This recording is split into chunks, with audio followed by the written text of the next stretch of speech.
Hi.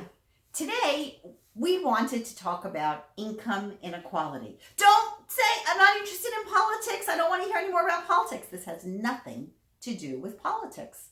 We're talking about income inequality within families, right? Yes, that's right. And income inequality in families goes both ways. People sometimes ask us, how obligated am I to respond to requests for loans or gifts from family members because I happen to be doing better now than most of the other people in my family? And then we've also got, We also got a letter to our Ask the Rabbi or Dear Rabbi and Susan column saying, I just found out not only that my wealthy aunt is even wealthier than I thought, I found out that she gives away a lot of money to charity. Meanwhile, she knows that I'm struggling to get a business off the ground. Why is she giving money to strangers when she's not giving any money to me?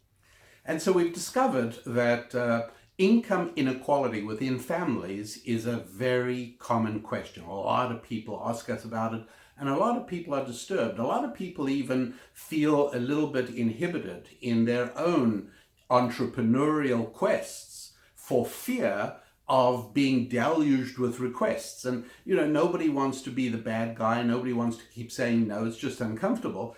And there is no question that some people actually do find that they do not throw themselves wholeheartedly into their work for fear of doing better than everyone else in their family. A lot of people are worried about that. And so we want to try and address that if we can.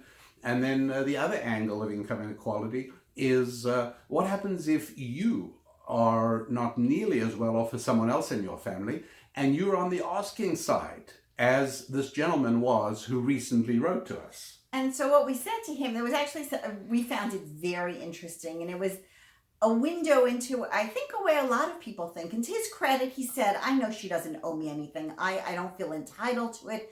He just was feeling more hurt. He was saying, I'm a really good nephew. I respond when she calls, when she needs something, I'm there. And then I find out that she's giving money away to all these people.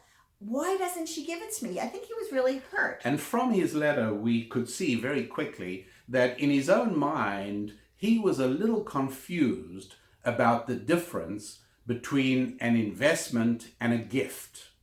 The gift is one thing, and he wasn't really wanting a gift. What he was wanting was his aunt to invest in his company.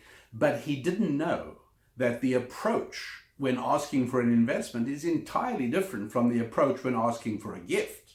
Or that she wasn't, in some ways, it was actually a compliment, that she wasn't viewing him as a charity. Oh, let me give the symphony, let me give the soup kitchen, let me give my nephew. She was accepting him as an adult who was in business. And so obviously he would be on her charitable giving list. I think she probably didn't have the faintest idea that he would have appreciated it. And that's, I think, what our response to him was, go back and now think of yourself as a businessman and now think what you would like to approach her to invest in you. Or are you coming as a nephew and saying, I actually would like a gift. Could you possibly sponsor some education or some classes for me so that I can learn how to be in business? Yes. I have a great idea, but a lot of people have great ideas but don't know anything about business. When somebody is asking for a gift, then it's appropriate to focus on your needs, on the needs of the asker. But when you're looking for somebody to participate in an investment in your enterprise, well, then the focus is not on what you need, but it's on the benefits that will accrue to the other party. And that brings us, I think, also to a famous letter that Abraham Lincoln wrote to his stepbrother, which I think is a valuable thing for anybody who's doing better than anyone else in their family and who worries about being asked or has been asked. The letter is probably worth looking at. So the letter, this was a relative who Abraham Lincoln had helped. And when an additional request came, at this point, Abraham Lincoln wrote a beautiful response saying, basically, I don't want to throw money away. You can be a hard worker, but you don't like to work.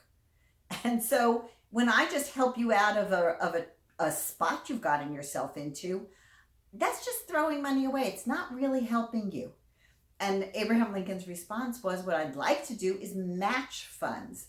Show yourself that you will go out and work and stick to it. And then as on your way up, I can help you make that escalator maybe move a little quicker. But I'm not just here so that you can be lazy, quite frankly, and then keep on coming to me. And there's also the question of hierarchy of generosity. We've spoken about this before, which is that you imagine this as an archery target with concentric circles, and you're in the middle. Well, you owe the greatest amount of help, compassion, caring, concern to the circles that are closest to you: family, close friends, people in your neighborhood, people in your community, people in your faith family, and then outwards beyond that to people in the country or in other countries. But it would be perfectly appropriate for somebody who is doing better than other people in his family to set up a special savings account, a special small fund that he's able to draw from if and when appropriate and worthy needs within the family do crop up. But I think one of the things that you can feel guilt can be a great emotion. It can be a crippling emotion.